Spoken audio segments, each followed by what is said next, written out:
Now listen to this. This is mind-boggling. This is just too much. This hadith is too much. As in, it's so powerful. If we were to reflect on it, you should, maybe faint. When Allah loves a slave, He calls on Jibreel. Who's Jibreel? You know who Jibreel is? The greatest of the malaika, as far as Ahl Sunnah wal Jama'ah. The one whom when the Prophet ﷺ saw, he fainted alayhi salatu wasalam, because of his wings had covered the horizon. Jibreel, the angel who's responsible for the most virtuous thing, which is conveying the revelation from Allah to the messengers of Allah. Jibreel, and what do you know about Jibreel? Allah said, whoever is adu, whoever is an enemy to Jibreel, then Allah is the enemy to the disbelievers. Allah defended Jibreel in the Quran. Jibreel, the one who took the Prophet ﷺ in Al-Isra al-Mi'raj, in the ascension to the heavens. Jibreel, the malak which we don't know what to say about, because of his honor and his virtue in the sight of Allah. Allah will call on him to share with him the love which He has for you. Allah doesn't need to do this. He could not do this, but Allah likes to do this, so He does it. He says, I love Fulan. Now I want you to think that Fulan is you. Whatever your name is, Ahmad, Mayroub, whatever your name is. Imagine Allah above the heavens, above the throne, in His greatness and His majesty, which is beyond our human comprehension, calls out to Jibreel to inform him that He loves you. And not only that, فَأَحِبَّهُ, then He commands Jibreel to love you also. So Jibreel now loves you. Allah and Jibreel love you. But it doesn't end there. Jibreel then will call upon the inhabitants of the sama. Who are they? All the malaika. How many? We can't even count. Trillions and trillions of malaika which Allah created beyond our, again, human comprehension. All of them are commanded simultaneously to love you. First Jibreel says, Allah loves Fulan, so now you have to love him. Then all of the angels in the heavens love you. Then Allah will place acceptance for you on earth. So people will love you. Not everyone. You may be saying, why do I have enemies? People who love the Sunnah will love you. The people who love Allah and His Messenger will love you. The people who are upon the correct aqeedah and methodology will love you. Other people may hate you because of a problem in them, not because of a problem in you. Because you may say, well, this fasiq, this evil, disobedient person doesn't love me. Don't expect him to love you. He loves people like himself. Who will love you? Righteous people. Righteous people. Well, they don't know why. They don't even know why. You've never even given them $1 or a rial or a pound. You've never done anything for them. Maybe you scream at them. Maybe you do other things. It's Allah. Why? Because Allah had loved you first, then Jibreel had loved you first, then the malaika loved you afterwards, then Allah put acceptance for you on earth, so people have no choice but to love you. We ask Allah to make us among them. Now what better than that? What else do you want? What else do you want? What? If you're a person whom Allah loves, in every movement you go, you do, you pray, you sleep, whatever you do, you are among those whom Allah loves and Jibreel loves and the angel loves. What else do you want, ya akhi? You're guaranteed success in this life and in the life to come. Guaranteed. No way Allah will punish you. No way. No way Allah will punish someone whom He loves. But the hadith doesn't stop.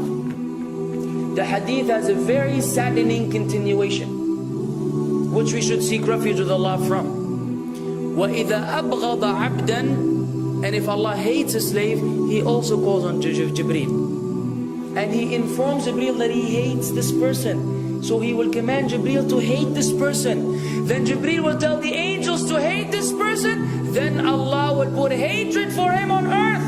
La ilaha illallah. Imagine you walking upon the planet, the face of the earth which Allah created, while Allah hates you, and the angels hate you, and Jibreel hate you, and the righteous people hate you.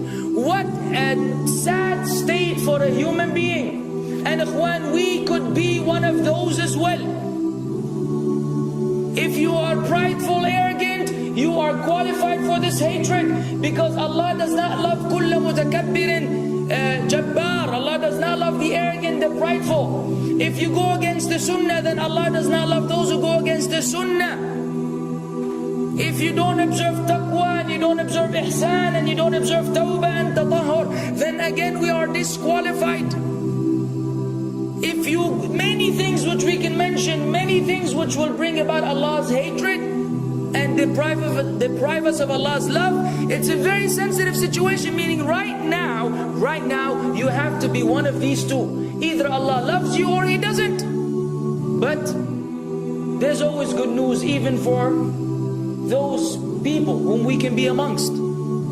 It's not too late because you're alive. It's not too late because it's Ramadan. It's not too late because you're breathing. Even if you led a life of someone who had attained Allah's hatred, if you were to return to Allah, then Allah will love you and be happier.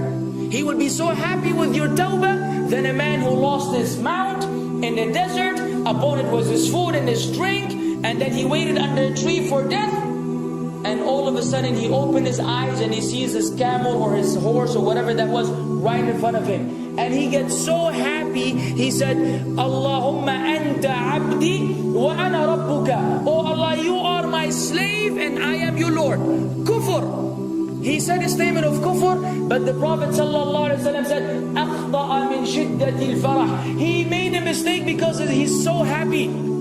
You know when you're so happy that you may say things against what you want to say? When you're so happy that you just, you say words that mean nothing to anyone? Allah is happier when you return to Him than that person. What else do we want? For how long are we going to stay away from Allah? For how long are we going to lead the life of the heedless? For how long are we going to go against the sunnah? What are you waiting for? Death? Death. حتى إذا جاء أحدهم الموت قال رب ارجعون لعلي أعمل صالحا فيما تركت كلا. Until when death comes to one of them, you say, oh Allah, allow me to return so that I may do good in that which I left behind. And it will be said to him, no, it's only a word. إِنَّهَا كَلِمَةٌ هُوَ قَائِلُهَا. It's nothing but a wish and a word he will have. It will not be fulfilled. Let us not wait for death, ya akhwan. If each one of us here, by Allah, if each one of us here acted upon the sunnah, lived according to the sunnah, and invited people to the sunnah, and enjoyed what is good, and forbade what is evil, wallah, we will make a major change in the city in which we live.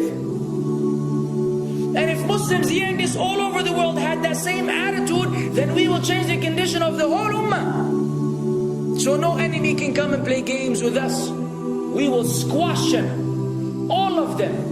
Because Allah will defend. إِن تَنْصُرُ اللَّهِ يَنْصُرْكُمْ وَيُثَبِّتْ أَقْدَامَكُمْ. If you aid Allah's deen, Allah will aid you and will keep your feet firm. But we don't even live according to the sunnah, let alone be given victory over the enemies.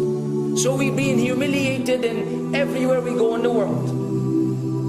So let us make that change. Now that Ramadan is here, now that you've been given this sudden inclination towards good, if we don't succeed, if we don't take advantage of this month, wallahi, we are losers.